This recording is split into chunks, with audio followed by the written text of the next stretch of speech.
ప్రతిష్టాత్మకమైన పోలవరం ప్రాజెక్టు నిర్మాణంలో నాణ్యతా లోపాలు లేకుండా చర్యలు తీసుకోవాలని సెంటర్ ఫర్ లిబర్టీ ప్రతినిధులు ఏబి వెంకటేశ్వరరావు, నలమోతు చక్రవర్తి విజ్ఞప్తి చేస్తున్నారు. తూర్పుగోదావరి రాజమండ్రి పోలవరం ప్రాజెక్టులోని డయాఫ్రమ్ వాల్ నిర్మాణ భద్రతపై ఉన్న ఆందోళనల నేపథ్యంలో రాజమండ్రి బొమ్మూరులోని Polavaram project authority chief executive Sanjay Ora, chief engineer M Ramesh కుమార్లను కలిసిన సెంటర్ ఫర్ లిబర్టీ ప్రతినిధులు ఏబి వెంకటేశ్వరరావు, నల్లమోతు చక్రవర్తి కలిశారు. వినతి పత్రం సమర్పించారు. డయాఫ్రమ్ వాల్ నాణ్యత, భద్రతా ప్రమాణాలపై ఉన్న అనుమానాలను ఆధారాలతో కూడిన లేఖ అంశాలను జతపరిచి అధికారులకు వివరించారు. డయాఫ్రమ్ వాల్ నిర్మాణ నాణ్యత, దాని భద్రత, ప్రజా ప్రయోజనాలపై కీలక అంశాలను పోలవరం ప్రాజెక్ట్ అథారిటీ అధికారులతో ఏబి వెంకటేశ్వరరావు చర్చించారు. ఇప్పటి వరకు మౌఖికంగా ఇచ్చిన ఆమోదాలు రద్దు చేయాలన్నారు. ఫౌండేషన్ పనులపై పూర్తి స్వతంత్రత, భద్రత ఆడిట్ నిర్వహించడానికి జాతీయ డ్యాం భద్రత అథారిటీ ఎన్డీఎస్ఏను ఆహ్వానించాలని అధికారులను కోరారు. పోలవరం ప్రాజెక్టును పర్యవేక్షిస్తున్న అత్యున్నత కేంద్ర సంస్థగా పోలవరం ప్రాజెక్టు అథారిటీ తీసుకోవాల్సిన చర్యలు అని 5 డిమాండ్లను విజ్ఞాపన పత్రం ద్వారా వారు అధికారుల ముందుంచారు. అంతేకాదు విజ్ఞాపన పత్రంలో ఉన్న డిమాండ్లపై లిఖితపూర్వకమైన సమాధానం ఇవ్వాలన్నారు. అనంతరం మీడియాతో నల్లమోతు చక్రవర్తి మాట్లాడారు. పోలవరం ప్రాజెక్టు నిర్మాణంలో కీలకమైన డయాఫ్రమ్ వాల్లో నాణ్యత, భద్రతా ప్రమాణాలు సరిగా లేవని అధికారులకు చెప్పామని అన్నారు. అనుమానాలను నివృత్తి చేశాకే ఎర్కమ్ రాక్ ఫిలిం డ్యాం నిర్మించాలని అన్నారు. అందులో డయాఫ్రమ్ వాల్ ఒకసారి కొట్టుకుపోయింది, రెండోసారి నిర్మాణంలో కూడా లోపాలు బయటపడ్డాయని అన్నారు. ఏబి వెంకటేశ్వరరావు మాట్లాడుతూ గోదావరి ఉగ్రరూపం దాల్చినప్పుడు ఏదైనా అనుకోని పొరపాటు జరిగితే ఊహించని పరిణామాలు ఎదురవుతాయని ఆవేదన వ్యక్తం చేశారు.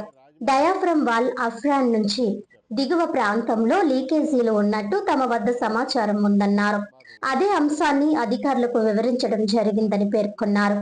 ఇప్పుడు ఆ విషయాన్ని పట్టించుకోకపోతే కాళేశ్వరం ప్రాజెక్ట్ మాదిరిగా నిర్మాణం పూర్తయ్యాక నాణ్యతా ప్రమాణాలు బయటపడే అవకాశం ఉంటుందని ఆందోళన వ్యక్తం చేశారు. నిర్మాణం పూర్తి కాకముందే అలాంటి లోపాలు సరిచేసుకుంటే ప్రజాధనం దుర్వినియోగం కాకుండా ఉంటుందని సూచించారు. ప్రాజెక్ట్ పూర్తయ్యాక లోపాలు సరిచేసుకుంటే మొత్తం త్రవ్వాల్సిన పరిస్థితులు ఎదురవుతాయని వివరించారు. నేషనల్ డ్యామ్ సేఫ్టీ అథారిటీ సాంకేతిక నిపుణుల చేత ఒకసారి డయాఫ్రమ్ వాల్ టోటల్ ప్రాజెక్ట్ పనులు అధ్యయనం చేయించాలని కోరారు. గోదావరి పుష్కరాల నాటికి పోలవరం ప్రాజెక్ట్ పూర్తి చేయాలని హడావిడి సమంజసం కాదన్నారు. పుష్కరాలకు పోలవరం ప్రాజెక్టుకు సంబంధం ఏమిటి? 12 ఏళ్లకు ఒకసారి గోదావరి పుష్కరాలు వస్తాయి. పోలవరం ప్రాజెక్ట్ జీవిత కాలంలో ఒక్కసారే కడతామని క్షేత్రస్థాయి వాస్తవాలను ఆయన విశ్లేషించారు. పోలవరం ప్రాజెక్ట్ నిర్మాణానికి కానీ ఆలస్యం చేయాలన్న ఆలోచన కానీ లేదన్నారు. మేడిగడ్డ ప్రాజెక్ట్ లాంటి పరిణామాలు తలెత్తకుండా ముందే మేల్కోమని చెబుతూ ఉన్నామని అన్నారు. మౌలిక లక్ష్యం నాణ్యతా, భద్రతా ప్రమాణాలపైనే అని పేర్కొన్నారు. సరైన సమాధానం రాకపోతే పబ్లిక్ లిటిగేషన్ క్రింద కోర్టుకు వెళ్లేందుకు కూడా సిద్ధంగానే ఉన్నామని స్పష్టం చేశారు. అందరికీ నమస్కారం. మే 2వ తారీఖున మేము విజయవాడలో ఒక మీడియా సమావేశం ఏర్పాటు చేసి పోలవరం ప్రాజెక్టులో ఉన్నటువంటి ఇబ్బందులు,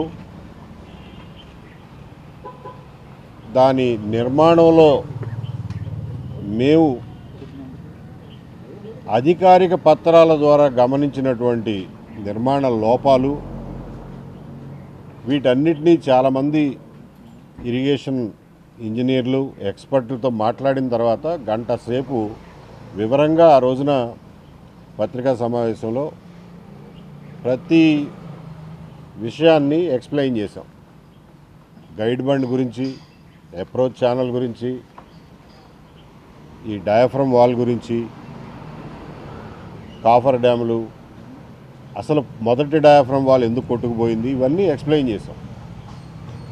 చేసిన తర్వాత మేము ప్రజలకు చెప్పిన విషయాలనే ఒక లేఖ రూపంలో సిడబ్ల్యూసికి, ఆంధ్రప్రదేశ్ గవర్నమెంట్కి, పీపీఏకి, జలశక్తి మంత్రిత్వ శాఖ, భారత ప్రభుత్వానికి అందరికీ పంపించాం. దాని మీద యాక్షన్ తీసుకోమన్నాం మేము రేజ్ చేసిన ఇష్యూస్ మీద.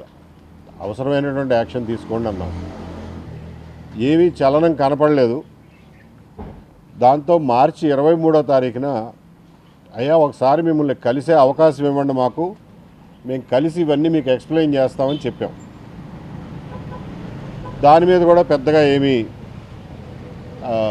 స్పందన రాలేదు. గత నెల రోజుల నుంచి ఎదురు చూస్తూనే ఉన్నాం. మొన్న ఏప్రిల్ 27వ తారీఖు తేదీతో పీపీఏ రాజమండ్రి నుంచి మాకు ఒక ఉత్తరం పంపించారు. మీరు ఏదో మాట్లాడాలన్నారు కదా, వచ్చి మాట్లాడండి, మాకు ముఖాముఖి చెప్పండి అని. దాని గురించి అని ఇవాళ టైం తీసుకుని 11 గంటలకు కలిసాం. ఇందులో ఓహ్రా గారు వచ్చి నెల రోజులు కూడా కాల, 15 రోజులే అయింది.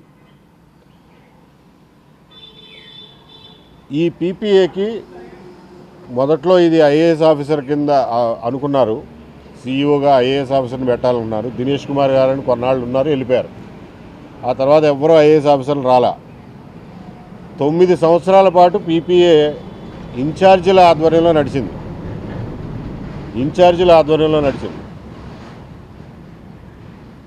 గత సంవత్సరం కిందట ఈ రూల్స్ మార్చి ఐఏఎస్ వాళ్ళు అక్కర్లేదు, టెక్నికల్ ఎక్స్పీరియన్స్ ఉన్నవాళ్ళైనా పనికొస్తారు అని చెప్పి రూల్ మార్చడం వల్ల ఈ సంజీవ్ ఓహ్రా గారిని, ఆయనకి ఈ ఫీల్డ్లో కొంత ఎక్స్పీరియన్స్ ఉంది, ఆయన్ని హిమాచల్ ప్రదేశ్ నుంచి తీసుకొచ్చి దీనికి వేశారు.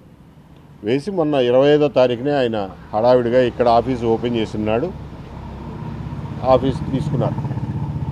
కాబట్టి ఆయనకి ఇందులో కొన్ని ఇబ్బందులు ఉన్నాయని తెలుసు, కానీ ఎగ్జాక్ట్గా ఏంటన్నది ఆయనకి తెలియదు పాపం.